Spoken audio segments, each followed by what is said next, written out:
Stardust, o Mistério da Estrela, parecia ser só mais um genérico de fantasia dos anos 2000, um filme feito para ganhar uma grana fácil. Porém, na verdade, ele era justamente o contrário. Tinha um elenco de peso, foi feito com todo o cuidado do autor dos livros e o público gostou bastante. E, tirando uma história estranha envolvendo cavalos na Islândia, essa produção não teve muitos problemas. O filme parecia destinado a se tornar um grande sucesso nos cinemas, mas mesmo assim foi um fracasso nas bilheterias. Então, como é que isso aconteceu e qual foi a treta geopolítica que prejudicou esse filme aqui?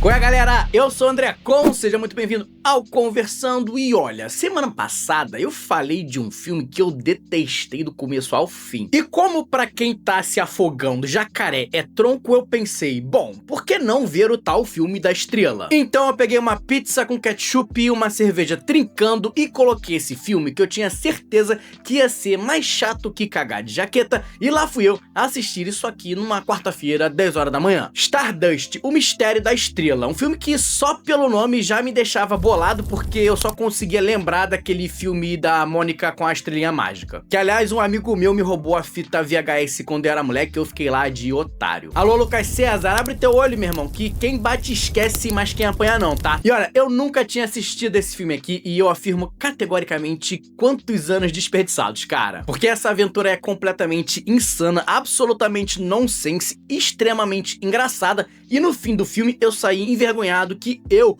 um amante do gênero de fantasia, nunca tinha assistido essa pérola. Aliás, se você aí também não assistiu o filme, antes de ver o vídeo, vai lá ver, porque aqui vai ter spoiler e eu acho que esse filme merece mais reconhecimento. Se você tava morando em Marte em 2007, chegou nos cinemas Stardust, o Mistério da Estrela, filme que misturava comédia, romance e fantasia e adaptava a obra do Neil Gaiman. O filme conta a história do Dustin, um cara da cidade de Wall, que quer cruzar o muro, mas tem que passar por um velho trouxa que tinha que ser demitido. Depois de cruzar essa mureta, ele encontra um reino mágico e uma princesa escravizada por uma bruxa má. Mas como eles não podem resolver isso, então eles decidem fazer o melhor que podiam naquela situação. E nas palavras do todo-poderoso El Chan, depois de movimentos você vê o resultado. E o resultado é o, agora sim, personagem principal, o Tristan, mais conhecido como o Demolidor na puberdade. O que esse moço quer é conquistar uma menina chamada Vitória, que não só não tá afim dele, como também tá namorando o Superman na puberdade. O Tristan não fica tristão com isso e quando ele vê uma estrela cadente, ele promete pegá-la pra conquistar o coração da Vitória. O que ele não sabe é que essa estrela foi, na verdade, derrubada pelo imperador do reino fantasioso, que tá lá no seu leito de morte e tá com um rubi mágico no espaço. A parada é que nesse reino aqui, pra assumir o trono, acontece um grande Battle Royale entre os herdeiros, e o primeiro a matar os outros e resgatar o rubi que caiu com a estrela vai se tornar o novo imperador. Tudo completamente insano, mas calma que ainda não acabou. Isso porque o filme também tem um terceiro arco que envolve a bruxa má, que também sai à procura da estrela que pode restaurar a sua juventude. Porém, a grande surpresa dessa sinopse é que a estrela cadente na verdade é uma moça. E o Tristan, pra não perder a viagem, decide sequestrá-la e levá-la de presente pra Vitória. Ô Tristan, meu amigo, pelo amor de Deus, cara, que história é essa, cara? Cara, eu acho que essa foi a sinopse mais longa e mais maluca que eu já fiz aqui no canal, mas sim, o filme é tão insano quanto ele parece. Agora, lá no passado, quem não era insano era o Neil Gaiman, que não pretendia vender os direitos dessa adaptação e demorou um bocado pra poder fazer isso. Quando ele finalmente vendeu esses direitos, foi pra Miramax no final dos anos 90. Mas esse projeto foi uma bagunça, não saiu do papel e os direitos acabaram retornando pro autor. Por conta disso, o autor contou que ele estava com 2 pés atrás com essas produções hollywoodianas, em especial por conta de outros projetos que tinham sido mal adaptados para as telas, como foi o caso ali de A Liga Extraordinária. Com isso em mente, o Neil Gaiman tomou uma atitude que hoje parece impensável no nosso mundo, que é movido a grana e acumulação de riqueza, mas que fazia algum sentido. Ele decidiu entregar o projeto de graça, sem precisar vender os direitos críticos para o Matthew Vaughn, desde que ele tivesse garantias de que ele não ia entrar mudo e sair calado. Ele ia poder sim dar os seus pitacos nessa produção. Esse acordo um tanto quanto incomum entre o Neil Gaiman e o Matthew Vaughn só aconteceu porque eles tinham uma relação amistosa e o autor confiava no produtor, chegando a dizer que apesar das pessoas em Hollywood mentirem com a mesma frequência que respiram, esse produtor era um cara que cumpria com a sua palavra. O Matthew Vaughn acabou como diretor e roteirista dessa obra aqui, mas o Neil Gaiman sabia que tinha algumas partes do roteiro que o Matthew Vaughn não ia ter tanta aptidão ou estaria tão confortável para lidar. E foi aí que o autor trouxe a escritora Jane Goldman, que já tinha publicado alguns livros, mas nunca tinha trabalhado em script para o cinema. Uma ideia certamente arriscada, mas parece que o Neil Gaiman já tinha visto o potencial nessa moça e já tinha entendido que ela tinha uma boa possibilidade de deslanchar no futuro como roteirista em Hollywood. Ela acabou fazendo Kick-Ass, X-Men Primeira Classe, Lar das Crianças Peculiares e mais um monte de outros filmes por aí. Ela sempre estava ali envolvida em produções que foram do agrado do público. E com Stardust isso também ia acontecer, mas a Paramount queria mais. Ela queria fazer disso aqui um grande triunfo financeiro e para poder chamar a atenção do público, ela trouxe os já citados Demolidor e Geralt de Rivia, que na época não eram tão conhecidos assim, mas ela equilibrou isso trazendo Michelle Pfeiffer, Robert De Niro e a Claire Danes. E como o Neil Gaiman estava bem envolvido com essa produção, ele acabou debatendo bastante com os roteiristas qual era o melhor jeito de adaptar isso para o cinema. Na cabeça do autor, fazia sentido deixar a história mais rápida e mudar um pouco o tom do livro. Isso porque ele era mais sombrio na sua natureza e precisava ser algo um pouco mais extravagante e cômico, mas que mantivesse o núcleo central da história para conseguir atrair mais pessoas para o cinema. Algumas coisas o autor decidiu confiar nos roteiristas, outras ele brigou para fazer do jeito dele, e uma ele ficou decepcionado que teve que ser cortada. Uma luta entre um leão e um unicórnio, só que como essa cena ia custar mais de $1 milhão por apenas 90 segundos em tela, isso aqui acabou nunca acontecendo. Uma pena porque, na moral, teria sido irado assistir um leão e um unicórnio saindo no tapa, gente. Bom, com o script resolvido, a produção pegou um voo e foi lá pra Islândia filmar. A ideia inicial era fazer boa parte das filmagens por lá, meio que tentando emular aquelas paisagens que a gente viu em Senhor dos Anéis que fizeram na Nova Zelândia. Só que aqui eles tiveram um problema engraçado. A Islândia é um país que ama os seus cavalos puro sangue, uma vez que durante a história da civilização dos caras, os cavalos foram cruciais para a sobrevivência deles. Na real, eles amam tanto esses cavalos que eles guardam rancor se eles saírem do país, tá? Tem uma lei que foi passada lá no ano de 982 e que tá até hoje em vigor, que proíbe qualquer tipo de entrada de cavalo no país, para evitar qualquer tipo de contaminação, ou seja, se um cavalo sair do país, mesmo que seja para disputar uma competição representando a Islândia, ele tá literalmente exilado, nunca mais pode voltar para casa. Well, that's depressing. Por conta disso, boa parte das filmagens acabou sendo feita no Reino Unido, um lugar que não tem nenhum tipo de regra esquisita. Bom, sem maiores desafios durante a sua produção, Stardust concluiu as suas filmagens e quando eles foram fazer sessões testes com o público, o filme foi muito bem. Aliás, ele foi tão bem que chegou até a pegar o diretor de surpresa, que chegou a admitir que não esperava uma recepção tão positiva, já que o filme era meio malucão mesmo. Ou seja, Stardust parecia realmente destinado a ser um grande hit nos cinemas. Mas a realidade chegou com os dois pés na porta e o que a gente viu foi um grande fracasso financeiro.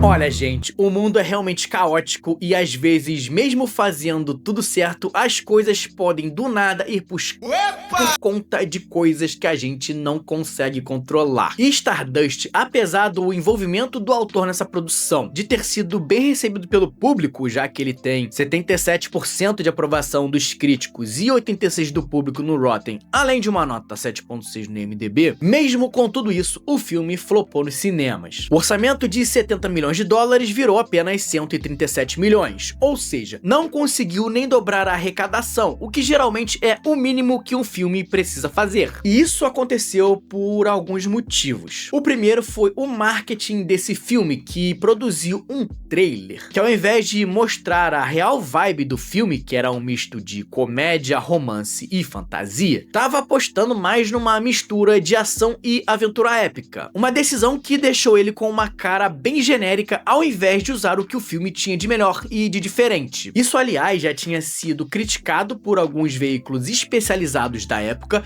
que estavam alertando sobre o problema que isso causaria pro filme. E cara, vou te falar, eu concordo muito com essa análise. Você assiste o trailer, parece que eles queriam trazer uma vibe de glória, grandiosa, de universo, isso e aquilo, sendo que o filme não tem essa pegada. O trailer é mesmo só mais uma fantasia genérica dos anos 2000, bem no estilo de Eragon. Esse sim, um filme bem fraco. Junto desse trailer péssimo, o estúdio decidiu mudar a data de lançamento, que era inicialmente em março, para uma época bem mais disputada. O filme acabou sendo jogado para agosto e ficou em quarto no seu final de semana de estreia, atrás de A Hora do Rush 3, Ultimato Born e o filme dos Simpsons. Isso para não falar que nessa época também ainda tava passando Harry Potter e a Ordem da Fênix, que ok, tava ali já há algumas semanas em cartaz, mas se tratando de aventura e fantasia nessa época, eu tenho certeza que tinha muita gente que preferia assistir Harry Potter pela quinta vez do que assistir Stardust. E como se isso não bastasse, a gente ainda tem que falar das relações internacionais nesse período. Cara, às vezes até eu acho que eu tô enrolando vocês quando eu tô escrevendo o roteiro, mas não é não, cara, vamos entender essa história. A parada é que lá em 2007, a China fez um bloqueio comercial de 3 meses para a entrada de filmes dos Estados Unidos no país. Segundo as notícias, isso aconteceu por conta de um descontentamento por parte da China com a política externa dos Estados Unidos na Ásia, além de ser visto como uma retaliação chinesa em cima de medidas que ela considerou nociva ao país junto da Organização Mundial do Comércio. Assim, o filme acabou nem mesmo sendo exibido na China, o que reduziu em muito os ganhos que esse projeto poderia ter arrecadado na sua totalidade. Pô, meu irmão, na moral, se depois dessa pesquisa toda você chegar aqui sem dar o like, você vai bater o seu dedo mindinho na quina hoje, tá? Bom, por conta desse caô todo, o filme acabou flopando nos cinemas e muita gente sequer deu qualquer tipo de atenção pra ele ao longo dos anos. Que, aliás, foi também o meu caso, mas como eu já adiantei lá no começo do vídeo, foi um grande erro. Porque esse filme, cara, ele é muito divertido. É completamente insano e absurdo, sem dúvida. So you're gonna be a birthday gift for Victoria, my true love. But of course. Aliás, coisas inacreditáveis é o que mais tem nesse filme, tá? Tem o Battle Royale dos irmãos, tem os fantasmas de cada um deles aparecendo. Aí tu vê um cara congelado, tu vê o outro com um machado na cabeça. Pô, eu rachei vendo isso aqui, cara. Só que é o seguinte, toda essa insanidade, todo esse absurdo, ele funciona muito bem aqui. Porque como o filme sabe o que ele é, esse roteiro tem consciência de que ele é uma história mais galhofa, ele vai fundo nisso. E isso permite ele trazer uma aventura que tá o tempo todo surpreendendo. Então, toda hora teve algo que me pegou completamente desprevenido. Por exemplo, como o tal velho lá que eu falei que tinha que ser demitido, mas que depois ele mostra que não. Na verdade, ele tinha que ser promovido para funcionário do mês. E todos esses momentos estranhos, aleatórios e nonsense, eles casam bem com um tema que já é fantasioso na sua natureza, mas também casam muito bem com o tom do filme que se propõe desde o início a ser isso.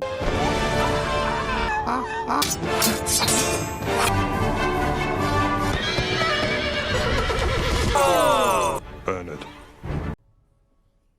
Cara, é completamente caótico, engraçado e divertido. É claro que graça e diversão são conceitos completamente subjetivos, mas pra mim funcionou bastante porque eu entendi qual era a proposta do filme e embarquei nela. E aí o filme conseguiu o tempo todo quebrar as minhas expectativas, subverter alguns padrões comuns desse gênero e acabou entregando uma aventura descompromissada, mas gostosa de acompanhar e que eu vou te falar, tem até algumas tiradas bem inteligentes, tá? Alguns vão reclamar afirmar que isso aqui é uma aventura absolutamente formulaica. E eu acho até que é mesmo, é o tipo de filme que segue aquela fórmula padrão desse tipo de aventura. Mas eu também acho que isso não é um problema, porque uma história, pra ser boa, ela não precisa reinventar a roda. Porque assim, é a mesma coisa que você fazer um bolo de chocolate. A receita do bolo é a mesma, mas tem gente que vai deixar ele solar, tem gente que vai deixar ele queimar, tem gente até que vai, sei lá, botar limão em cima dele. E aqui é a mesma coisa, a aventura tá ali, ela entrega tudo que essa fórmula pede,